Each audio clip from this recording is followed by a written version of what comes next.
नमो अरिहन्ताणं नमो सिद्धाणं नमो आयर्याणं नमो वज्रायाणं नमो लोये सव्वसाहुणम् मोक्षमार्गस्य नेतारं तारं कर्म भूभृताम् ज्ञातारं विश्वतत्त्वानां वन्दे तद्गुणलब्धये। यह तत्वार्थ सूत्र नाम का महाग्रंथ है, जिसके दूसरे अधिकार के ऊपर हमारी चर्चा प्रवर्तमान है। दूसरे अधिकार में जीव तत्व का स्वरूप हम समझ रहे हैं। जन्म के माध्यम से हमने जीव को समझा कि वे जन्म 3 प्रकार के होते हैं, और जब ये जीव जन्म धारण करता है तो नवीन शरीर को भी ग्रहण करता है। और वे शरीर कितने प्रकार के हैं, उन सब शरीरों की क्या क्या विशेषता है, तो शरीर के संदर्भ में हमारी चर्चा वर्तमान में चलती है। शरीर विषयक 14 सूत्र आचार्य देव ने तत्वार्थ सूत्र जी में लिखे हैं, जिसमें कुछ सूत्रों के ऊपर हमारी चर्चा हुई। आज हम आगे के सूत्रों की चर्चा सूत्र क्रमांक 41 से करेंगे। आइए हम चलते हैं सूत्र की तरफ।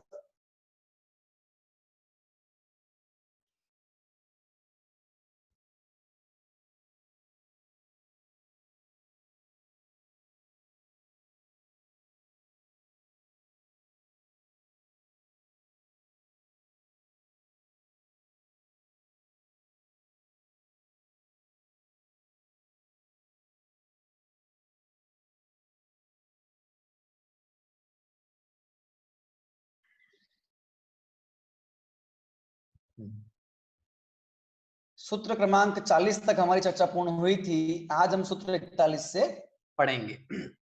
5 शरीर एक की चर्चा करने के पश्चात हमने ये जाना कि ये शरीर उत्तरोत्तर क्या होते हैं, स्थूल से सूक्ष्म की ओर जाते हैं। ठीक है, स्थूलता से सूक्ष्मता की ओर। औदारिक सबसे स्थूल, फिर वैक्रियक, फिर आहारक, फिर तेजस और फिर कार्मण।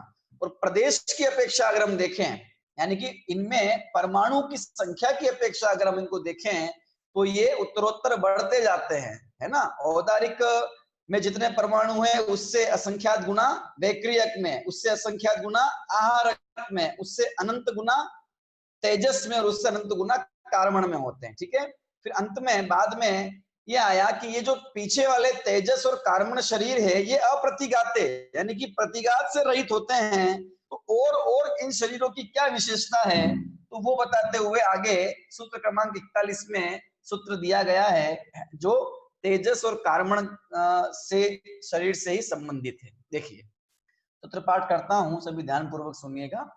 अनादि संबंधे च, अनादि संबंधे च, अनादि संबंधे च।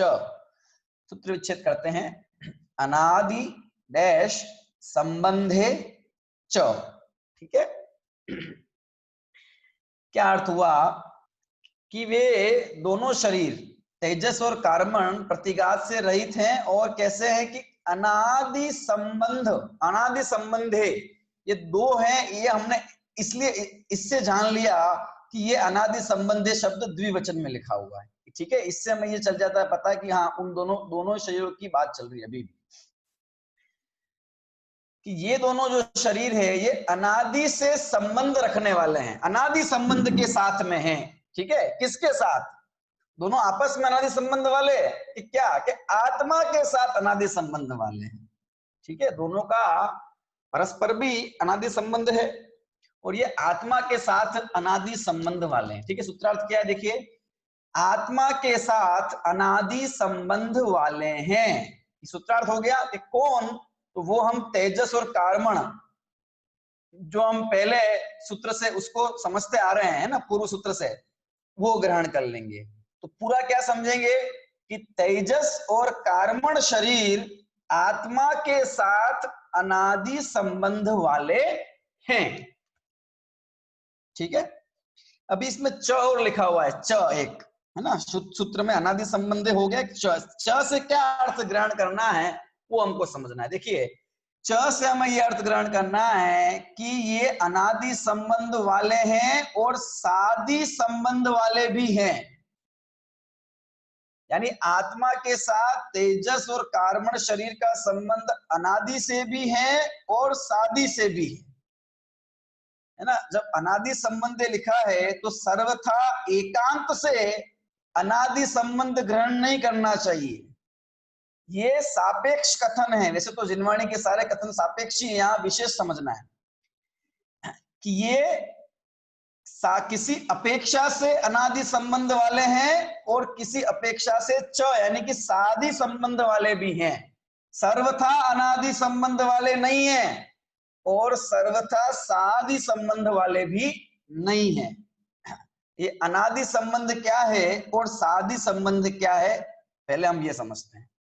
अनादि, अन प्लस आदि, आदि मतलब शुरुआत, जिसकी कोई शुरुआत नहीं है ऐसे संबंध वाले उसे बोलते हैं अनादि संबंध वाले। जैसे ये कार्बन शरीर जीव के साथ में कब से है, कब पहली बार ऐसा हुआ कि जीव के साथ में कर्म आकर लगा, ये कार्बन शरीर बना, ऐसा पहली बार कब हुआ? कि कभी तो इसकी शुरुआत स्टार्टिंग हुई होगी, कभी तो हुआ होगा शुरुआत। ऐसा कब हुआ कि ये तेजस शरीर इस जीव के साथ में संयुक्त हुआ पहली बार? उससे पहले इससे कुछ भी नहीं था, फिर ये कार्बन शरीर आके लगा, फिर तेजस लगा, और कार्बन के निमित्त से सारे लगते हैं, तो सबसे पहले तो वो, फिर सब लगे, है ना। तो वो कार्बन शरीर ऐसा कब हुआ कि वो पहली बार हुआ? क्योंकि हमें ये औदारिक शरीर तो समझ में आ जाता है, क्योंकि अभी हमारा शरीर खत्म हो जाएगा, फिर हम जाएंगे तो नया शरीर धारण करेंगे दूसरी पर्याय में। अलग अलग भवों में अलग अलग जीव अलग अलग प्रकार के शरीर धारण करता है, तो वो बात तो समझ में आ जाती है कि भाई वहां पे ये कब धारण किया। हमने ये मनुष्य पर्याय कब धारण की? कि जब हमारा जन्म हुआ तब धारण की, ठीक है। तो औदारिक शरीर कब धारण किया? कि जब जन्म हुआ तब धारण किया औदारिक शरीर। अभी ये बात आती है कि ये कार्बन शरीर इस जीव ने कब धारण किया हुआ है। दोनों की बात चल रही है, कार्बन तेजस। पहले कार्बन को ही समझेंगे, तेजस, कार्बन को समझने के साथ में तेजस भी समझते जाना है ना, विशेष कार्बन समझना है कि ये कार्बन शरीर ये जीव ने कब धारण किया। जैसे हमने ये पर्याय में धारण किया ना इसको 20 साल पहले, 30 की जितनी आयु उस हिसाब से, कभी तो धारण किया होगा पहली बार ये, कि नहीं? एक आचार्य देव कहते हैं कि नहीं, आदि संबंध नहीं है इसका, इसका अनादि संबंध है। अनादि से ही इस जीव ने इस कार्बन शरीर को धारण कर रखा है, यानी कि अनादि के साथ, अनादि से ये आत्मा कर्मों से संयुक्त है, कर्मों से बंधा हुआ है। इसकी कभी शुरुआत नहीं हुई कि पहले कर्म बिल्कुल नहीं थे, है ना, और फिर बाद में कर्म आकर इसके साथ में एक क्षेत्रावगाह रूप से जुड़ने लगे। तो ऐसा आदि वाला संबंध नहीं है, अनादि से संबंध है। अर्थात जब से ये जीव, कब से? कि अनादि से है ना, कोई शुरुआत नहीं। जब से ये जीव है अनादि से, तब से ही ये कर्म से युक्त ही है, कर्म से संयुक्त ही है। और बाद में निर्जरा के द्वारा, तपश्चर्या के द्वारा, सम्यक दर्शक ज्ञान चरित्र के द्वारा वे उस कर्म संयोग को हटाता है और सिद्ध पद की प्राप्ति करता है, और फिर कभी इसके संयोग नहीं होता है। इस प्रकार की अनादि काल की इसकी कर्म के साथ में, कार्बन शरीर के साथ में व्यवस्था बनी हुई है। कभी इसकी शुरुआत, कभी पहला कर्म परमाणु आया होगा, फिर दूसरे फिर आके इकट्ठे हो गए होंगे, और उसके बाद फिर लगातार इकट्ठे होते जा रहे हैं। ऐसा नहीं है। बोलो ऐसा मानेंगे तो क्या दिक्कत होगी? कि पहले तो जीव के साथ में अनादि संबंध नहीं मानेंगे तो क्या दिक्कत होगी? ठीक है, किसी अपेक्षा से भी, है ना। अभी हम च से जो सादे संबंध है वो भी समझेंगे। क्या दिक्कत होगी अगर हम कर्म को अनादि से आत्मा के साथ में संयुक्त नहीं मानेंगे? तो क्या दिक्कत होगी? दिक्कत ये होगी, इसका अनादि से नहीं मान रहे, इसका मतलब हम ये मान रहे हैं कि पहले कभी कर्म आत्मा के साथ जुड़े हुए नहीं थे, फिर बाद में आकर जुड़ने लगे। तो वो जो पहले वो आत्मा पूर्ण रूप से शुद्ध था, है ना, किसी प्रकार के कर्म से रहित, कुछ भी, है ना, निमित्त रूप से भी बंद नहीं था उसके। अभी निश्चय नहीं की, अभी व्यवहार नहीं से बात कर रहे हैं हम, निश्चय नहीं की बात हम करेंगे, है ना, उसको भी बात समझेंगे। तो कभी उसके साथ में जुड़ा नहीं था, तो अब ऐसा क्या हो गया कि वे कर्म आकर जुड़ने लग गए। अपने आप कैसे जुड़ने लग गए वे कर्म? अब तक नहीं जुड़े हुए तो अपने आप स्वतः ही कैसे जुड़ने लग गए? ये प्रश्न खड़ा होता है कि शुद्ध आत्मा परिशुद्ध है, कर्म से मुक्त है, मतलब पूरी तरह से शुद्ध है। तो पूर्णतः से शुद्ध आत्मा में अर्थात वो भाव कर्म से भी न्यारा है, क्योंकि द्रव्य कर्म नहीं, इससे पता चल रहा है हमको कि भाव कर्म से द्रव्य कर्म आते हैं।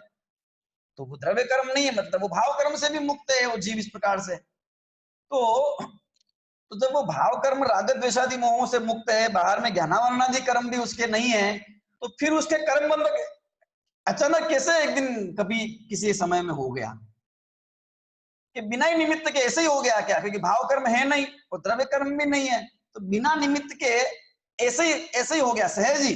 अगर ऐसे सहज ही मानोगे तो फिर कोई आत्मा मुक्त कभी हो सकता है या मुक्त अवस्था में रह सकता है, इसका निषेध ही हो जाएगा।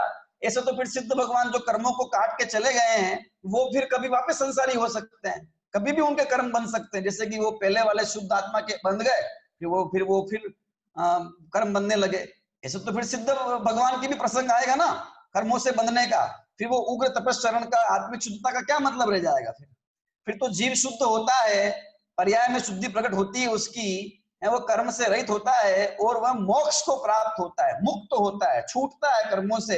ये सारी बातें मिथ्या सिद्ध हो जाएगी, गलत सिद्ध हो जाएगी और जीव के मुक्ति होगी ही नहीं, ऐसा प्रसंग आ जाएगा। इसलिए कर्म पहले आत्मा शुद्ध था, कर्म से मुक्त था, और बाद में आके कर्म उससे जुड़े हैं, ऐसा मानने में तो ये आपत्ति आती है। इसलिए हम ऐसा तो नहीं मान सकते कि आत्मा के साथ में इन कर्मों का मतलब कार्मण शरीर बोलो या कर्म बोलो, एक ही बात है ना। इन कर्मों का कार्मण शरीर का साधी संबंध है, कभी बंध की इसकी शुरुआत हुई होगी और उससे पहले, ऐसा हम नहीं मान सकते। ठीक है, वरना तो मुक्ति में का ही निषेध प्राप्त हो जाएगा। ये तो ऐसे ही स्वतः ही कर्म बनते रहेंगे फिर। ठीक है, और कर्म को काटने या कर्म से रहित होने का कोई प्रयास सब निष्फल हो जाएगा, कोई अर्थ नहीं निकलेगा उसका, क्योंकि वापस आ जाएंगे वो तो अपने आप ही। तो ये हो गई पहली बात कि इसलिए हम उसको साधी संबंध यानी कि कभी शुरुआत हुई होगी ये नहीं मान सकते। ठीक है ना, इसीलिए यहां लिखा है कि अनादि संबंधे, आत्मा के साथ कर्म का संबंध कैसा है कि अनादिकाल, अनादि से संबंध है।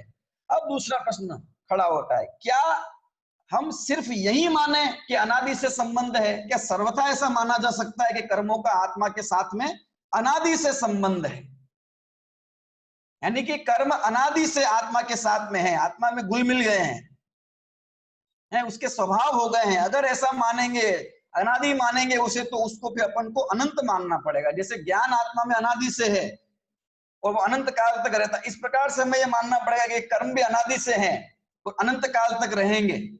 ठीक है, तो ये जो अनादि है, ये अनादि होते हुए भी सादी है। कर्मण शरीर कैसा है?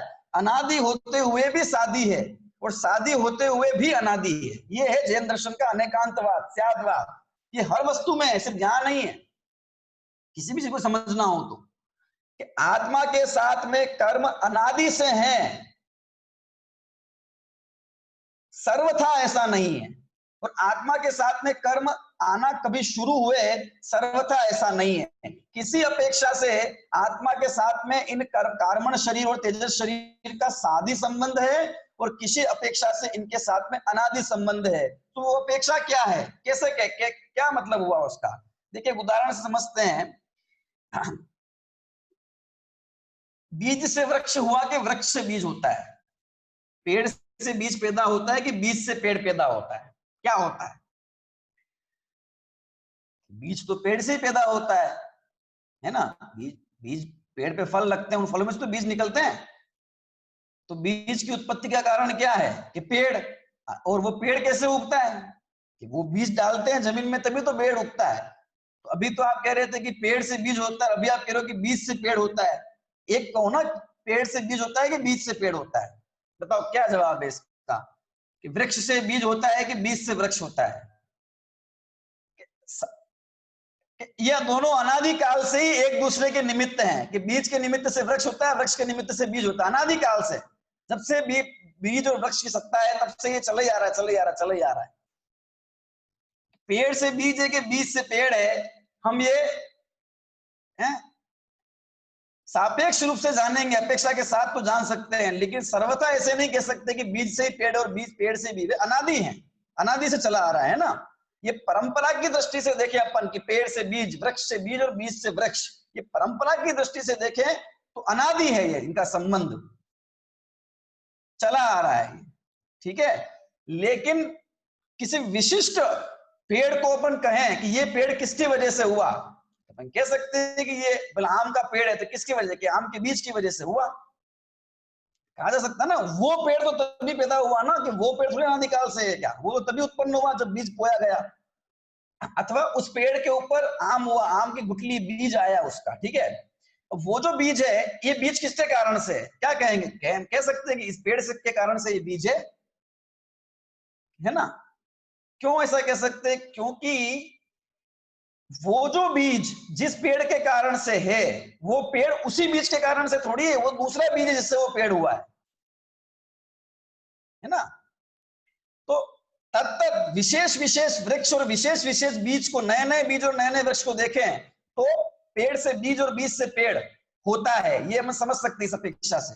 लेकिन अनादि संबंध देखें कि पेड़ से बीज के सामान्य रूप से, तो ये अनादिपना ठहरता है। इसी प्रकार से यहां भी हम समझें कि आत्मा के साथ में कर्म का संबंध अनादिकाल से है, अनादिकाल से इसको कर्मण शरीर है, लेकिन फिर भी क्या हो रहा है कि प्रति समय अनंत कर्म परमाणु आत्मा के साथ में जुड़ते हैं और प्रति समय अनंत परमाणु रहित हो जाते हैं, चले जाते हैं, फिर नए आते हैं, फिर जाते हैं, फिर नए आते हैं, फिर जाते हैं। इस प्रकार से नया नया आना जाना आना जाना आना जाना लगा रहता है। तो इस अपेक्षा अपन देखें तो ये कर्मण शरीर प्रति समय शादी है, उत्पन्न हो रहा है, नष्ट हो रहा है, उत्पन्न हो रहा है, लेकिन ऐसी अवस्था कभी नहीं आई कि वो बिल्कुल कर्म से रहित हो गया हो, आत्मा बिल्कुल कर्मण शरीर से खत्म हो गया हो, इसलिए अनादि संबंध वाला है। लेकिन प्रति समय जो कर्मण शरीर का नया नया नया है ना, नए परमाणु आते जा रहे हैं, पुराने खत्म होते, नए नए नई अवस्थाएं बनती जा रही है, इस अपेक्षा शादी है, अर्थात इसकी शुरुआत है। इस अपेक्षा कर्म परमाणुओं में कर्म, कर्मण शरीर के अंदर ही कर्म जुड़ते जा रहे हैं, फिर निकलते जा रहे हैं, और वो कर्मण शरीर नए नई अवस्था को धारण नए नए प्रकार से बनता जाता है कर्मण शरीर। ये शादी संबंध हो गया आत्मा के साथ में, और ये अनादि संबंध हो गया कि अनादि काल से आज तक, जब तक वो संसार अवस्था में रहेगा तब तक उसके कभी भी ये कार्बन और तेजस, इन दोनों शरीरों का अभाव नहीं हो सकता। लेकिन इनके इनके परमाणु प्रति समय आते जाते रहते हैं, पुराने जाते रहते हैं, नए आते रहते हैं, फिर पुराने गए नए, ऐसी ऐसी उसमें परंपरा चलती रहती है, इस प्रकार की प्रक्रिया। तो इस अपेक्षा वो शादी संबंध वाले हैं। तो च से अनादि संबंध भी है और शादी संबंध भी है, थोड़ा अनादि है थोड़ा शादी है ये नहीं, किसी अपेक्षा अनादि संबंध है, किसी अपेक्षा शादी संबंध है। अपेक्षा से है तो वो 100% है, पूरा है ना। जब अनादि संबंध कह रहे हैं तो हम उसमें इस अपेक्षा कह रहे हैं कि अनादि काल से अभी तक छूटा नहीं है, कर्मण शरीर और तेजस शरीर बना ही हुआ है, इसके कोई भी अवस्था विग्रह गति कुछ भी हो जाए, लेकिन दूसरे शरीर तो विग्रह गति में नहीं होते, ये काल की अपेक्षा लेंगे उसको तो, ठीक है। अभी उसको अपन प्रति समय नए नए नए नए कर्म परमाणु आ रहे जा रहे हैं ना, इन परमाणुओं के गमनागमन, परमाणुओं के गमनागमन की अपेक्षा देखेंगे तो वो शादी संबंध इसमें स्थापित होता है ना। किसी विशिष्ट कर्म की कुछ समय तक, विशिष्ट समय तक रहने की स्थिति होती है, तो वो नए नए जड़ता जाता है, नए कर्म आते जुड़ते हैं, इस प्रकार से कर्म की परंपरा चलती रहती है, लेकिन वो रहती है, परंपरा खत्म नहीं होती है। इसी का नाम क्या है, अनादि संबंधे च, ये आत्मा के साथ में अनादि संबंध वाले होते हैं, ठीक है ना कर्म। लेकिन देखो जैसे वो वृक्ष और बीज की, बीज से वृक्ष और वृक्ष से बीज, इसकी जो संतति है, इसका जो क्रम है, ये क्रम अगर उसके भी पेड़ को जला दिया जाए, वो जल जाए तो वो खत्म हो गई बात, अब वो बीज होगा ही नहीं उस पेड़ में, तो फिर पेड़ भी नहीं होगा, तो वो उस संबंधी परंपरा खत्म हो जाएगी। इसी प्रकार से कोई विशिष्ट जीव ध्यान रूपी अग्नि के द्वारा एक कर्म रूपी वृक्ष को अगर जला दे तो फिर वापिस इसके कर्म का संबंध होता ही नहीं और ये परंपरा खत्म हो जाती है और जीव कर्म से मुक्त हो जाता है। सम्यक दर्शन ज्ञान चरित्र शुद्ध भावों के द्वारा एक कर्म रूपी वृक्ष को खत्म कर दे तो वो फिर होता ही नहीं है, फिर वो कभी इससे संयुक्त होता ही नहीं है, और वे सारे सिद्ध भगवान जो है वे इसी प्रकार के हैं कि वे अब कभी दोबारा कर्म से संयुक्त होने वाले नहीं हैं। ठीक है, ये तो हमने अनादि संबंध कर्म का आत्मा के साथ में होता है, और सादि संबंध कैसे कर्म मतलब कार्बन और तेजस शरीर का होता है वो जाना। तो ये दोनों ही कथन व्यवहार की अपेक्षा से जानना। निश्चय से देखें तो अनादिकाल से आत्मा के साथ, इस परम पारिणामिक भाव के साथ में कभी कोई द्रव्य, कभी कोई कर्म, चाहे वो तेजस परमाणु हो चाहे वो कार्बन परमाणु हो, वे कभी संयुक्त हुए ही नहीं है। इनके साथ आत्मा एक में एक नहीं हुआ, क्योंकि इन दोनों में अत्यंता भाव है। दो कर्म है, पुद्गल है ना ये कर्म सारे परमाणु, तो आत्मा जीव द्रव्य है, तो दोनों कभी मिले ही नहीं है। ये दृष्टि है निश्चय नहीं। और ये जो बंधन कहा जाता है अनादि से संबंध, देखो संबंध शब्द लिखा है यहाँ पर, तो संबंध कहा है सो निमित्त की अपेक्षा, व्यवहार की अपेक्षा ही जानना है ना। क्योंकि कर्म ही आत्मा में मिल गए तो फिर वो जीव करेगा क्या, किस आत्मा की अनुभूति करेगा? तो आत्मा शुद्ध हो गया, फिर दो द्रव्य मिल गए तो फिर तो शुद्धात्मा अनुभूति के, शुद्ध भावों से और शुद्धात्मा अनुभूति के बल से तो कर्म कटते हैं, विकारी भावों का नाश होता है। सो वह तो एकांत, निश्चय में एकांत शुद्ध ही है आत्मा, और उसमें ये बंद हुआ है, ये कल्पना,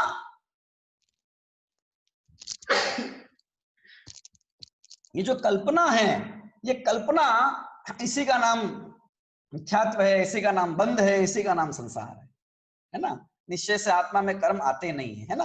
अभी व्यवहार नहीं की बात चल रही है, क्योंकि जन्म होता है आत्मा का, आत्मा के शरीर होता है, ये सब बातें हो रही है, तो सब व्यवहार नहीं की अपेक्षा ही ये सारी बातें। तो अनादि संबंध है, इसका अर्थ हमें इस प्रकार से ग्रहण कर लेना चाहिए कि अनादि संबंध है परंपरा की अपेक्षा, और सादी संबंध है नए नए परमाणु आ रहे और जा रहे इस अपेक्षा। ठीक है, ये हमें जानना चाहिए।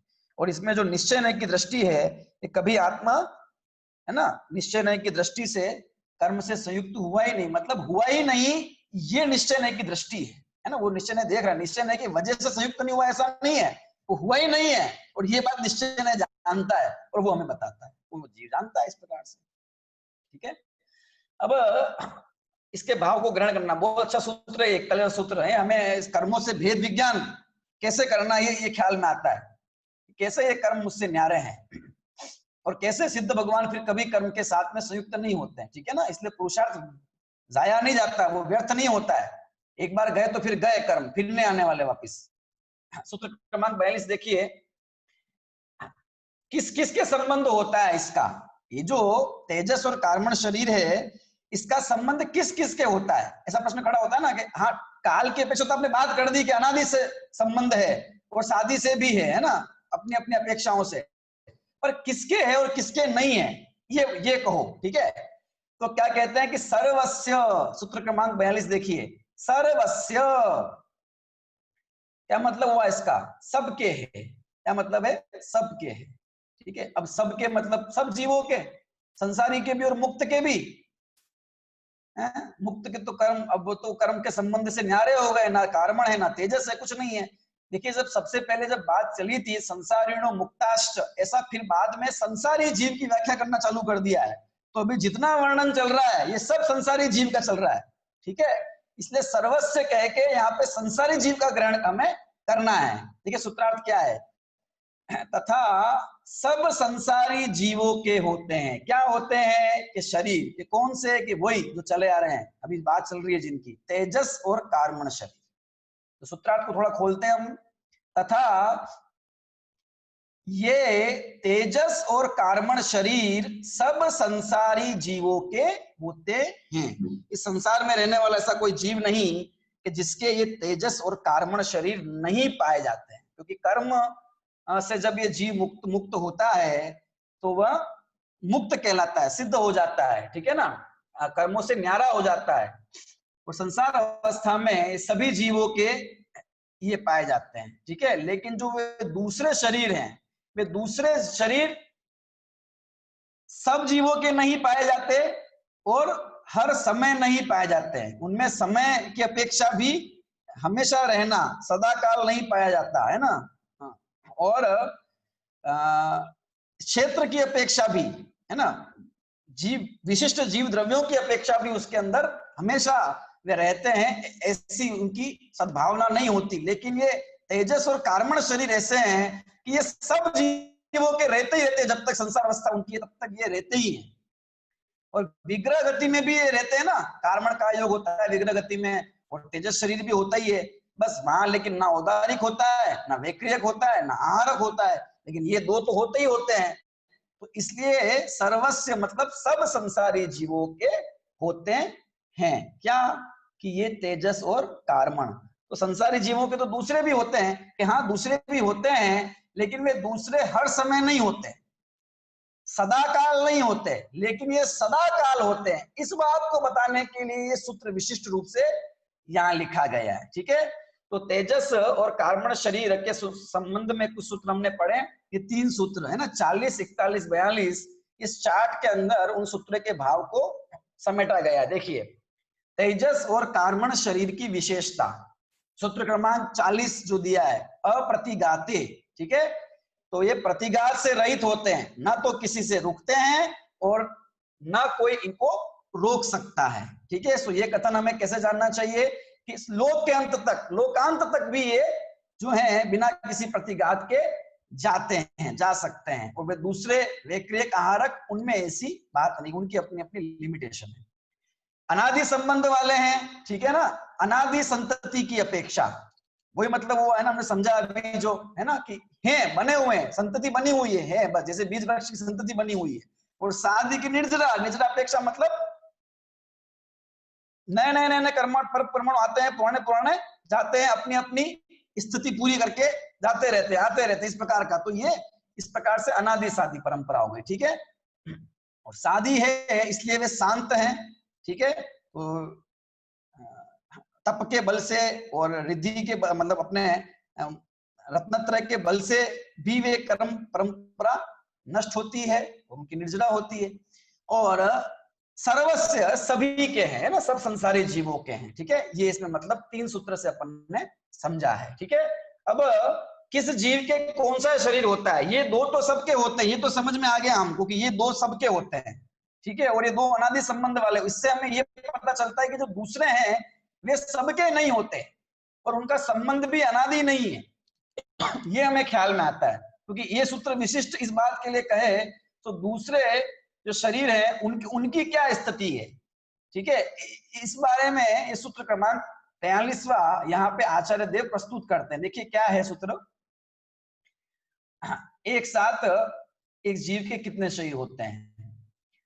तदादिनी भाज्यानि युगपदे कस्मिन्ना चतुर्भ्यः, वापिस, तदादिनी भाज्यानि युगपदे कस्मिन्ना चतुर्भ्यः, तदादिनी भाज्यानि युगपदे कस्मिन्ना चतुर्भ्यः।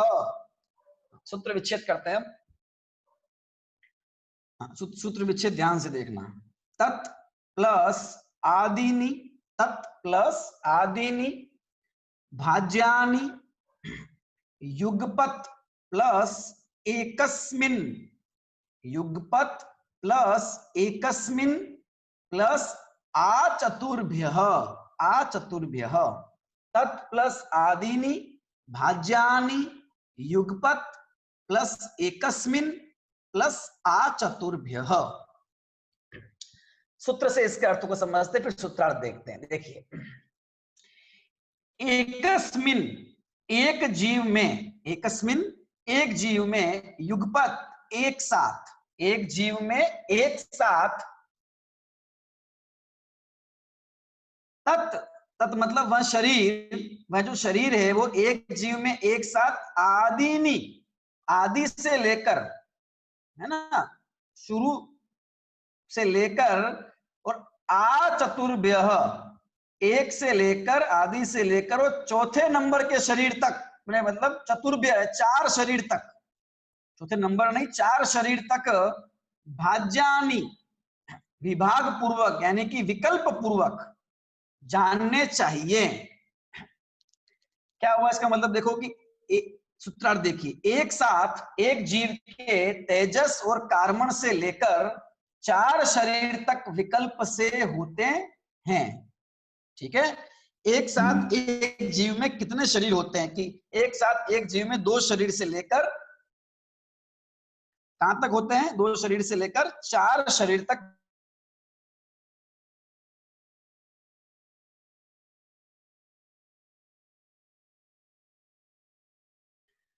भी जीवों के, संसारी जीवों की बात करेंगे, मुक्त की हम चर्चा यहाँ पे कर ही नहीं रहे, तो वो उसी अपेक्षा में कि 2 शरीर तो सभी जीवों के नियम से होते हैं।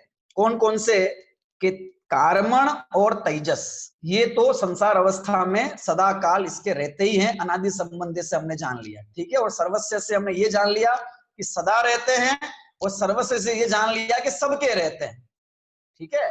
तो तेजस और कार्मण ये तो एक जीव में हमेशा रहते ही हैं, ठीक है। क्या ऐसी कोई अवस्था भी होती है कि जब सिर्फ ये 2 ही रहते हो? क्योंकि जब 4 गतियां हम देखते हैं, तिर्यंच, मनुष्य, देव, नारक, नारकी, तो वहां तो हमें कोई ना कोई शरीर मिलता ही है ना। यहाँ तो वैक्रियक मिलेगा या औदारिक मिलेगा। तो ये कैसे क्या है, तो देखिए विग्रह गति जब इस जीव के होती है, तो विग्रह गति के अंदर क्या होता है कि विग्रह गति के अंदर इस जीव के तेजस और कार्बन शरीर होता है, ये 2 कम से कम होते हैं, है ना, प्रत्येक जीव के। 3 शरीर अगर होंगे तो कौन कौन से होते हैं, देखिए चार्ट में भी देखते जाइए कि तेजस और कार्बन तो सबके हैं ही, तो ये सब में लगा ही देने अपन को कि तेजस और कार्बन, और अगर मनुष्य और तिर्यंच है तो औदारिक शरीर, ठीक है। तो तेजस, कार्बन, औदारिक ये हो सकते हैं। और दूसरे कौन से हो सकते हैं, 3 हो, तो तेजस, कार्बन और वैक्रियक ये हो सकते हैं। तो वैक्रियक शरीर देव और नारकियों के नियम से होता ही है, तो ये हो जाएगा। तो या तो तेजस, कार्बन और औदारिक होंगे, या तेजस, कार्बन और वैक्रियक होंगे, देव और नारकी के वैक्रियक और मनुष्य और तिर्यंच के औदारिक, ठीक है। 4 शरीर होंगे तो कौन कौन से होंगे ये समझना है। देखिए तेजस और कार्बन ये तो है ही, ये तो सबके हैं संसारी में, ये तो है ही, ये 2 हो गए। तेजस, कार्बन और औदारिक इसको भी लेना है, तेजस, क्योंकि ये जो हम बात करेंगे अब इन, क्योंकि शरीर कौन से बच गए हमारे पास में, तेजस, कार्बन और औदारिक के बाद की वैक्रियक बच गया और आहारक बच गया, तो इन दोनों को लेना अपन को, है ना। तो तेजस और कार्बन तो है ही। अब औदारिक शरीर, ठीक है, 3 ये हो गए। अब आहारक रिद्धि, जिन्हें आहार रिद्धि प्रकट है, ऐसे जो मुनिराज है वे आहारक शरीर का निर्माण करते हैं, ठीक है। तो वे आहारक शरीर भी हो गया उनको उस समय, तेजस भी है उसी समय, कार्बन भी है, औदारिक शरीर तो उनका स्वयं का है ही जो मूल शरीर है, और आहारक शरीर भी उनको उस समय हो जाता है, अंतर्मुख तक रहता है, तो ये उनको हो गया, ठीक है। 4 शरीर।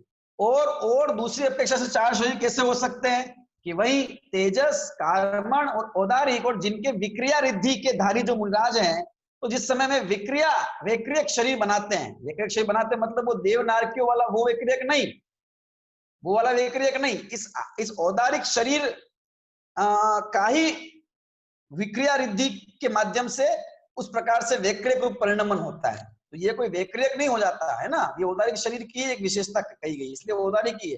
तो उस अपेक्षा यहाँ पर वैक्रियक की बात की गई है, ठीक है। सो वो वैक्रियक शरीर विक्रिया रिद्धिधारी जो मुनिराज हैं, तो वे उस शरीर को वैक्रियक शरीर रूप करते हैं। तो वहां पर उनके औदारिक शरीर मूल तो है ही, ठीक है, और विक्रिया रिद्धि हो रही है तो वैक्रियक शरीर हो गया, और तेजस और कार्बन उनके है ही, ये 4 हो गए, ठीक है। 2 हुए तो कौन कौन से, कि तेजस और कार्बन, देखो लिखा भी है मोड़े वाली विग्रह गति में, ठीक है, स्थित जो जीव है वो इस प्रकार की इसकी स्थिति बन जाती है विग्रह गति के अंदर, ठीक है। बाकी तो वो बिना मोड़ वाले गति में तो क्या करता है, हार करता ही है वो, है ना, होता ही नहीं अनारक।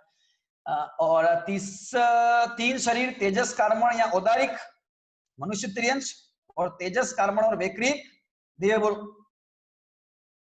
नारकी, और 4 हुए। तो ये चारों दोनों मुनराजों की अपेक्षा समझने हैं कि तेजस, कार्बन, औदारिक और आहारक, आहार रिद्धि वाले मुनराजों को तेजस, कार्बन और औदारिक और वैक्रियक, विक्रिया रिद्धिधारी मुनराज के जानना चाहिए। तो क्या ये 5 नहीं हो सकते क्या शरीर, है ना, जिन मुनराजों के आहार रिद्धि होती है तो मुनराजों के विक्रिया रिद्धि, तो 5 शरीर भी हो सकते हैं मुनराजों के, 5 शरीर क्यों नहीं हो सकते मुनराजों के। तो देखिए इस प्रकार से जानना चाहिए कि इसमें जिस समय वे मुनिराज आहार शरीर उनके है, ठीक है ना, आहारक रिद्धि की प्रवृत्ति है, तो विक्रिया रिद्धि की प्रवृत्ति एक साथ नहीं हो सकती है, ठीक है। इस प्रकार इसलिए विक्रिया वैक्रियक शरीर और आहारक शरीर में परस्पर विरोध है। आहारक शरीर होगा तो वैक्रियक नहीं होगा, इसलिए एक साथ इस जीव के 4 शरीर ही हो सकते हैं, 5 शरीर एक साथ कभी भी नहीं हो सकते हैं, कम से कम 2 और अधिक से अधिक 4। इस प्रकार से हमें ये संसारी अवस्था में इस जीव के शरीर के कितने शरीर होते हैं उस स्थिति को, उस परिस्थिति को समझना चाहिए, ठीक है। इस प्रकार से हमने ये आज तेजस और कार्बन शरीर की कुछ विशेषता जानी है ना, 2 सूत्रों के माध्यम से, और एक अंत में हमने ये जाना कि किस प्रकार से ये जो संसारी जीव है इसके शरीरों की संख्या पाई जाती है, ठीक है। और जो कि 2 से लेकर 4 तक, किसी के 2 हैं, किसी के 3 हैं और किसी के 4 भी हो सकते हैं।